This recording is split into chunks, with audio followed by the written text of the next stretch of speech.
요즘의 예술가들은 네. 예술만 하는 게 아니라 기획력이 있어야 되고 그 기획력 안에서 자기만의 통찰이 있어야 된다고 생각을 하거든요. 그래서 기획자적인 역량이 반드시 필요한데 네. 그 기획자적인 역량을 자기 브랜드를 만들면서 자기 마케팅 어떤 수단을 고민하면서 많이 스스로 터득하게 되는 것 같아요. 음. 안녕하세요. 이노블 클래식입니다. 오늘은 유튜브와 인스타그램으로 예술가들에게 가이드라인을 제시해주고 계신 어글리밤 전희원 대표님을 모시고 촬영하게 되었습니다. 대표님 안녕하세요. 반갑습니다. 네, 반갑습니다. 우선 어글리밤님께서는 어떻게 유튜브와 인스타그램으로 컨텐츠를 만들게 되셨는지 그 배경을 설명해 주시면 좋을 것 같아요. 일단 이번이 처음으로 주목을 받았다라고 생각해 주시면 되시고 뭐 콘텐츠는 계속 만들어 왔었어요, 사실은. 네. 그리고 실제로 저도 이제 회사를 운영하고 있지만 그러면서도 뮤지션인데 음악도 요새는 이제 어떤 예술 작품이라기보다는 콘텐츠로서 소비되고 있잖아요. 그런 맞아요. 점에서 나는 어쨌든 콘텐츠를 계속 만들고 음. 어떤 최전방에 서 있어야 하는 사람이다.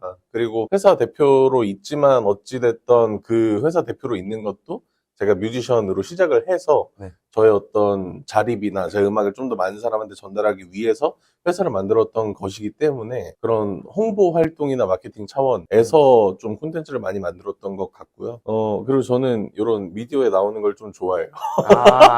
원래. 네, 좀 유명해지고 싶은 사람이고 주목받고 싶어 하는 사람이고 그래서 유튜브랑 인스타그램에 대한 어떤 갈증이 계속 있었던 것 같고 그래서 그거를 만들다가 결국에는 이것도 그냥 막 만드는 게 아니다. 정확한 어떤 기획과 사람들에게 도움을 주는 어떤 콘텐츠를 만들어야 내가 주목받을 수 있겠구나라고 생각을 해서 작년 6월부터 예술가의 비즈니스라는 콘텐츠를 만들게 된 거고 이 기획은 또 몇 년 전으로 또 다시 가야 되는데 한 2021년 12월인가? 네. 제가 제 콘텐츠에서도 몇 번 말씀드렸지만 서울에서 어떤 기획자 페어라는 게 열렸었는데 그때 제가 거기를 참가를 했었어요. 그때 당시엔 저는 기획자라는 정체성은 없었어요.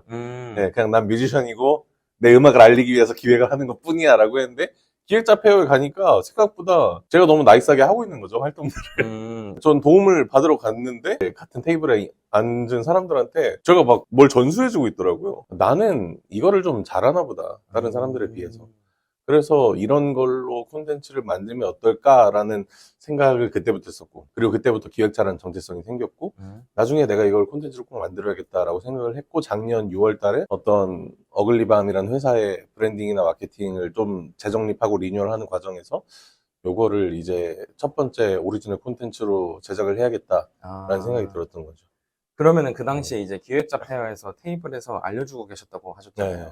그때 알려드렸던 건 뭔가요? 그때는 사실 어떤 브랜딩이나 네. 뭐 그런 것보다는 지원 사업에 대한 이야기를 좀 많이 했었던 것 같고 아. 그리고 어떤 지역에서 예술 활동을 하면서 살아남으려면은 저는 무조건 기관이나 어떤 지자체나 연결고리가 필요하다고 보는 입장이거든요.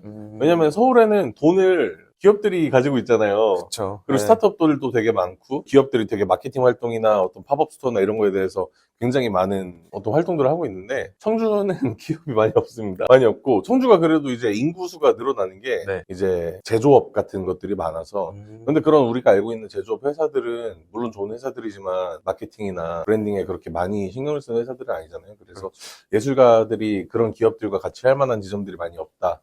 그 생각이 들고 어떤 사람들이나 인프라나 이런 것들이 지역에서는 확실히 많이 부족한 걸 인정을 하고 네. 민간에서 어떤 활동을 이어나가려면은 지자체나 기관이랑 컨택하는 과정이 꼭 필요하다. 그래서 그 첫 걸음이 사실은 지원 사업인 거고 네. 지원 사업을 통해서 많은 관계를 만들어 나가고 그 다음에 좀 자기 활동을 발전적으로 만들어가는 게 중요하지 않나 이런 얘기를 많이 했던 것 같아요.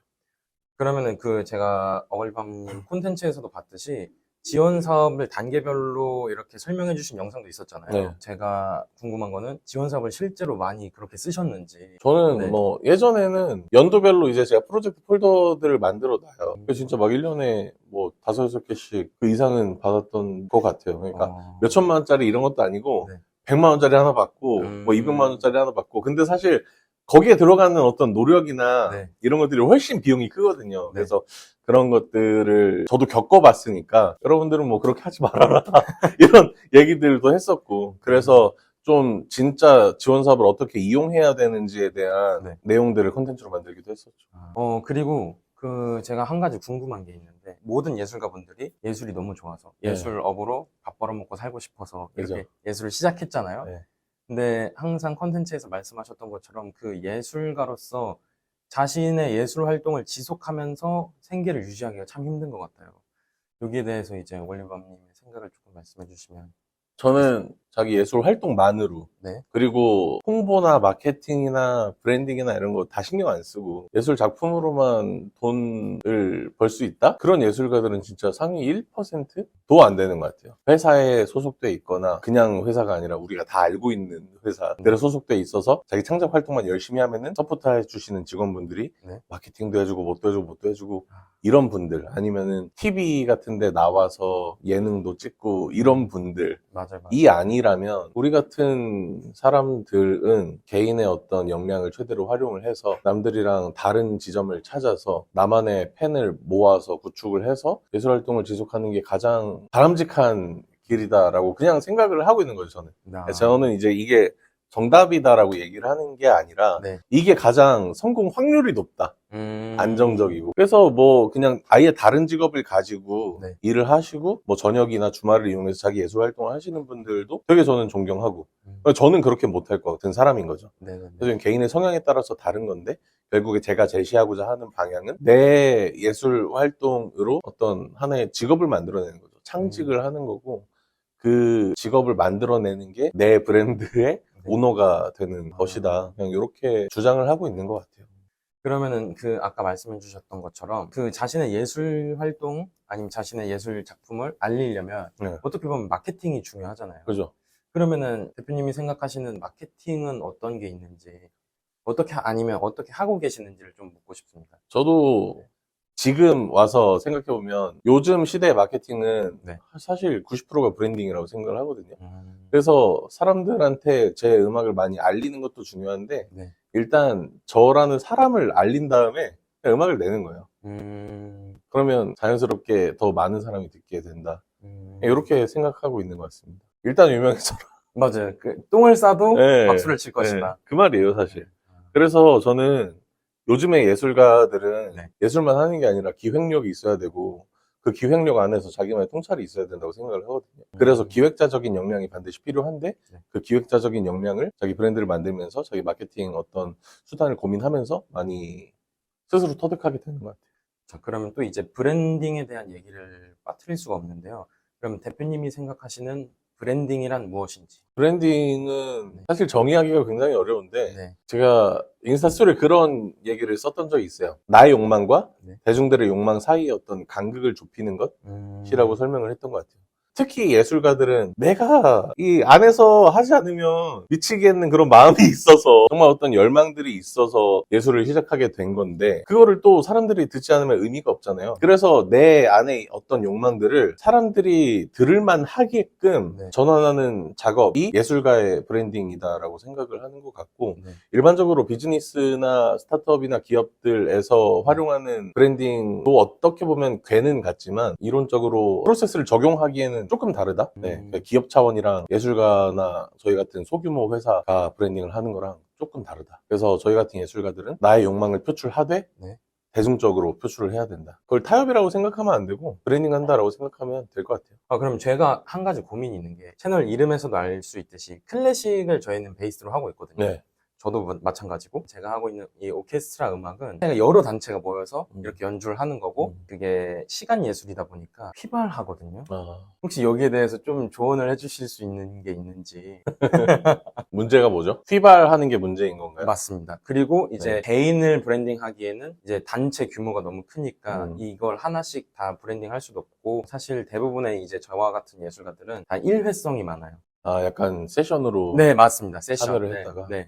저는 이제 컨설팅을 가끔 하는데 네. 그런 분들이 오면은 그냥 이렇게 하라고 해요. 자기 콘텐츠를 만드는 게 중요하다. 그런데 그게 반드시 자기가 하는 클래식과 관련 있어야 되냐? 그건 아니에요.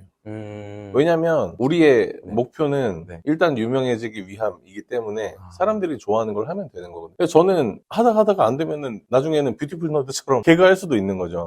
그러면은 사람들이 네. AK47을 따라 부르니까. 근데 그런 것처럼 어쩔 수 없는 것 같아요. 예술가도 결국에는 광대라고 하긴 좀 그렇지만 네. 미디어에 나와야 하는 사람들이고 사람들이 더 많이 알아야 내가 돈을 벌 수 있는 직업이고 그럼 운동선수들도 마찬가지고 사실 세상의 모든 직업들이 그렇죠. 카페도 유명해져야 돈을 많이 버는 거고 맞아. 근데 그런 거는 어떻게 보면 다 수단과 방법을 떠나서 유명해지면 되는 건데 물론 이제 뭐 갑질 논란 이런 걸로 유명해지면 안 되겠지만 학폭 이런 거 많이 네네네. 있고 그래서 제가 예술가의 비즈니스, 예술가의 브랜딩을 하니까 궁금한 사람들이 그리고 도움을 받고 싶은 사람들이 네. 저한테 돈을 주고 의뢰를 하죠. 그럼 저는 그 돈으로 제 음악을 만들죠. 아. 그냥 이 선순환 구조를 만드는 거예요. 그럼 이 연주자가 너무 유명해. 그럼 네네네. 보러 가고 싶어. 그러면은 그렇게 될 수도 있겠죠. 예를 들어서 네. 인어뷰 클래식이 네. 너무 잘 됐어. 그러면 준영님을 보러 누군가 갈 수 있지 않을까요? 그럼 공연을 본 다음에 저 너무 잘 보고 있습니다. 사진 한 장 찍어주세요. 할 수 있잖아요. 그러면 결국에는 그게 준영님의 어떤 연주 실력을 보고 간 게 아니라 이 그쵸. 콘텐츠의 기획이나 미디어에 나오는 준영님의 어떤 외모라든지 이런 네. 것들에 끌려서 네. 좋아하게 되는 거거든요. 어. 그래서 제가 실력은 중요하지 않다고 하는 거예요. 결국에 실력도 당연히 중요하죠. 근데 네. 실력이 우리가 생각하는 것보다 떨어져도 네. 유명한 사람들이 있다. 아. 돈을 잘 버는 사람들이 있다. 무관하다. 네, 네. 그 실력이 당연히 기본 베이스는 돼야 되지만 유명해지면 더 좋다. 네. 네. 좀 돌고 돈 것 같은데 네. 결국에는 네. 모든 예술가들이 네. 자기만의 어떤 독자적인 콘텐츠와 네. 채널과 브랜드를 만들어야 내가 어떤 시장에 버려져도 살아남을 수 있다. 아. 이런 말씀을 드리고 싶은 것 같아요. 근데 이건 예술가뿐만 아니라 네. 모든 사람들이 해당되는 이야기였어요.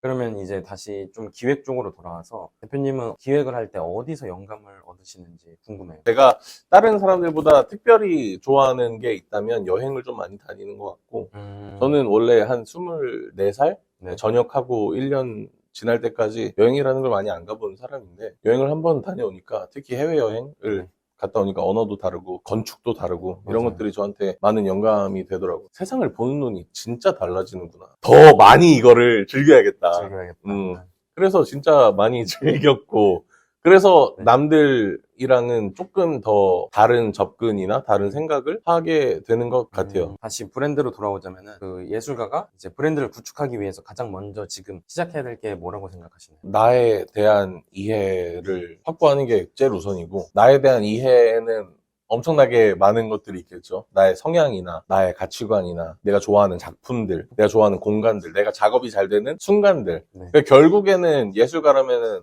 내가 말하고 싶은 메시지들이 항상 가슴에 있을 거란 말이죠. 그런 것들을 잘 정립하고 정리하고 가는 게 무엇보다 중요하고 그래서 이거를 머릿속으로만 생각하는 게 아니라 실제로 어떤 뭐 공책에 글을 써서 정리하는 것도 좋고 저 같은 경우는 그 엄청 큰 종이 전지 있잖아요. 네. 한 묶음 사서 가운데 전회원으로 시작해가지고 네. 여기저기 뻗어나가고 어제 카드뉴스를 올린 주인공이 음악평론가 차우진 님인데 그분도 이제 한창 어려울 때 맨날 공책을 들여다보고 가운데 차오진 써놓고 내가 뭘 할 수 있는 사람인지만 고민했다고 해요. 근데 결국에는 그게 자기 자신을 알아가는 과정이고 네. 자연스럽게 브랜딩을 하는 과정이거든요. 근데 그 시간을 줄이기 위해서 이제 뭐 컨설팅을 받거나 워크숍을 하거나 하는 거고 그런데 특히 예술가라면 자기에 대한 고민이 많은 사람일 수밖에 없기 때문에 네. 자기에 대한 이해를 누구나 할 수는 있다. 근데 그게 동반되지 않으면은 브랜드라는 걸 만들 수가 없다라고 생각을 합니다. 그래서 예술가들은 브랜딩에 유리하다. 왜? 누구보다 자기에 대해서 고민을 많이 하는 사람들이기 때문에. 라고 생각을 해서 브랜딩의 첫걸음은 나를 가장 잘 이해하는 것. 그래서 진짜 많은 단어들과 진짜 많은 생각들을 실제로 정립을 해놔야 돼요. 그런 사실 이런 어떻게 보면 나의 브랜딩, 어떻게 보면은 그 예술가의 생계 유지 이런 것들을 하기 위해서 뭐 대표님 콘텐츠에서도 마중물이라는 표현을 하셨지만 어쨌든 간 이런 수익이 있어야지 이제 뭔가 자기가 하고자 하는 예술 활동에 다시 재투자를 할 거 아니에요. 요거를 이제 신진 예술인들을 위해서 좀 약간 가이드라인을 주자면 가장 좀 쉽다고 하면 또 안 되는데 그나마 지원 사업 중에서 네. 접근성이 용이하고 네. 실행해보기가 용이한 것은 네. 문화예술 교육 사업이라고 생각을 하고 네. 저는 교육이라는 거는 어떤 분야를 막론하고 네. 가장 돈을 벌기 용이한 분야가 교육이라고 생각을 하거든요. 네네네. 뭐 개인 레슨이 될 수도 있고 학원에서 뭐 파트타임을 할 수도 있고 아니면 정교사가 될 수도 있고 많은 교육들이 존재를 하는데 제가 직접 클래스를 기획을 해가지고 운영할 수 있는 문화예술 교육 지원 사업들이 꽤 많아요. 지역의 문화재단 같은 데에서도 나올 것이고 네. 아르떼라는 곳에서도 지원 사업이 나오는데 그런 것들로 시작을 했어요. 저도 힙합 문화예술 교육이라는 걸 일단 딱 들어보면 호기심이 생기잖아요. 근데 되게 프레시한데요. 예, 예. 그런데 저는 많은 분야들이 그리고 어린 신진 예술인들이 그렇게 문화예술 교육 사업을 기획을 해서 문화재단이나 어디에 지원을 해서 보여준다? 그러면 그냥 그 자체로 리프레시가 될 것 같아요. 실제로 저도 이제는 활동 기간이 한 4, 5년, 뭐 길게 보면 6, 7년 돼가면서 프레시함이 많이 떨어졌는데 몇 년 전까지만 해도 제가 충북 지역의 많은 분들과 교류를 하면서 듣는 이야기가 충북문화재단이 가장 사랑하는 단체 중에 하나 아니냐, 어글리밤이. 왜냐면 힙합이라는 거 자체를 네. 공급해주는 회사가 저희밖에 없어요. 그리고 20대, 30대들로 구성이 되어 있었고 네. 그래서 젊고 좀 힙합 문화를 가지고 문화재단이랑 협업하고 어디서 막 공연도 하고 이런 활동들을 한다면 네. 당연히 주목을 받을 수밖에 없다고 생각을 하고 저는 뻔한 장르가 뭔지 모르겠는데 네. 만약에 내가 힙합 같은 게 아니라 네. 나는 좀 뻔한 장르 같은데 라고 생각을 해도 이제 요걸 보시는 분들이 되게 어리고 네. 영하고 프레시한 감각이 있다면은 분명히 기존 세대들과는 다른 기획을 할 수 있을 것이다 라고 생각을 합니다. 그게 뭔지 모르겠지만 저는 사실 그 지원 사업 한 네. 번도 돼본 적이 없거든요. 어... 저는 약간 프레시함이 이미 떨어질 대로 떨어지지 않았나 네. 네, 그런 생각이 드네요. 카드뉴스 얘기를 두 번째 꺼내는데 네. 그래서 이제 차우진님 카드뉴스를 만들었잖아요. 네. 그걸 만들었을 때 허슬러라는 이름을 처음 만들었는데 네. 그 허슬러도 지원 사업으로 만든 브랜드예요. 근데 그 지원 사업도 처음 지원 사업엔 떨어졌어요. 그 처음 지원 사업에 떨어진 날 차우진님을 만나러 가서 네. 첫 번째 인터뷰를 했었고 그리고 2년차 때 다른 지원 사업에 같은 아이템을 넣어서 선정이 된 거예요. 그 다음에 이게 선정이 된 다음에 차우진님한테 또 연락을 드려서 두 번째 만남을 갖게 된 거예요. 그래서 이게 어떤 기획이 내가 봤을 때 이거 무조건 먹힐 것 같은데? 좋은데? 라고 네. 생각을 하면은 한 군데에서 떨어졌다고 해서 그걸 접어버리는 게 아니라 네. 조금 더 다듬고 해가지고 다른 기회에서 좀 내보는 것도 중요하고 그리고 전 청주에서 떨어졌는데 서울에서 된 것도 있고 그냥 그런 것들이 운에도 많이 당락의 요소가 있다 사실 사람이 하는 거니까요. 마지막으로 이제 한 가지 어글리밤에 대한 소개나 아니면 예술가들을 위한 한마디를 정리해서 말씀해 주시자면 어글리밤도 이제 성격이라고 해야 되나 이런 게 많이 변한 건데 저희도 문화기획사였어요. 였다고 하는 건 지금은 아니라는 거겠죠. 문화기획사인데 제가 힙합 음악을 하다 보니까 그냥 남들과 구분 지으려고 힙합 문화기획사라는 걸 했었어요. 네. 그 다음에 2020년도에 코로나를 겪고 나서 우리는 이제 문화기획사가 아니라 온라인으로 해야 되겠다. 콘텐츠 기업이다 우리는. 그래서 그때부터 힙합 콘텐츠 그룹 어글리밤이라고 소개를 했었고 작년에는 이제 힙합 콘텐츠 그룹이라고 하니까 사람들이 뭘 하는지 몰라요. 그래서 힙합 레이블이라고 소개를 하고 있거든요. 네. 힙합 레이블이라고 하면은 그냥 엔터테인먼트 이미지가 떠오르잖아요. 그러니까 사람들이 카페를 해도 공연을 해도 유튜브를 해도 그냥 사람들을 설득하는 과정의 변천사였던 것 같아요. 그래서 그만큼 제가 반복해서 얘기를 하지만 어글리밤이 새롭게 정의되는 과정 그리고 제가 작년에 어글밤의 어떤 브랜딩이나 마케팅을 리뉴얼하는 과정들이 다 아까 말씀드렸던 나를 알아가는 과정이었던 것 같아서 여러분들도 나를 알아가는 과정을 한 번쯤 시도를 해보시기 바랍니다. 오늘 인터뷰 응해 주셔서 너무 감사드립니다. 감사합니다. 감사합니다.